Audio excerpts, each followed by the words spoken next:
I came across a remarkable piece of research about happiness. How do we achieve happiness? Who are the truly the happiest people in the world?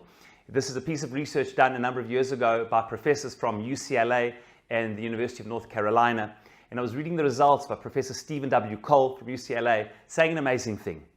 They tried to study happiness in different people and found two categories of happiness. One they called hedonistic happiness, and the other one eudaimonic. I hadn't heard of the word before, eudaimonic simcha. What are the difference between the two? Hedonistic happiness are those who get happiness through their own self-indulgence, the physical pleasures that they have, their eating and other pleasures, their experiences. Those were called hedonistic happiness. And the other was eudaimonic. Those people who have a spirit of volunteerism, not through what they get, but what they give, not through their physical experiences, but their spiritual and moral meaning, the kindness, the community, the giving to others. And incredibly, time and time again, they saw that the people who are far happier, who those who are involved not in getting, but giving.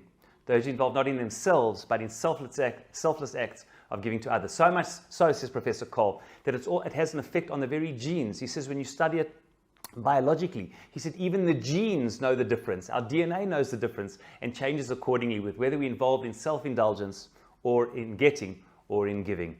This is truly remarkable. But this piece of research is supported by this week's parasha. Parashat Re'eh in the Torah are called Parashat Re'eh, the happiness parasha.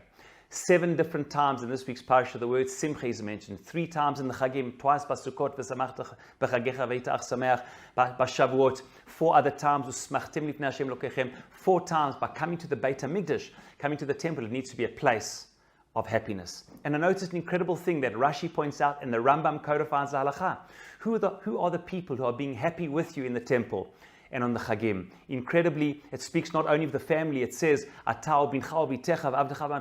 people who need to be happy are not only your family, but it says, Halevi, Hager, Hayatum, Ha'omana. V'samachta b'chagecha, being happy in the Chag and in the temple. It's with these people who are the Levi, the convert, the orphan, and the widow.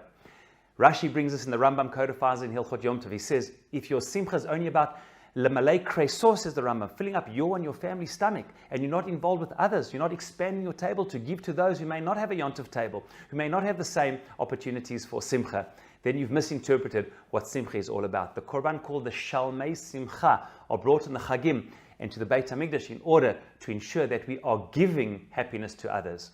That is what true simcha is about. The happiest people in the world are those whose lives are not invested in their own personal happiness, but those who are spreading joy and bringing happiness to others. That's what this week's parasha is about. That's what the Beit HaMikdash is about. That's what the Chagim of V'samachta b'chagecha is about. And truly, the happiest people in the world are those who are invested selflessly, looking after themselves, of course, not to lose themselves in the process, but ensuring that their lives are dedicated to the well-being and the happiness of others.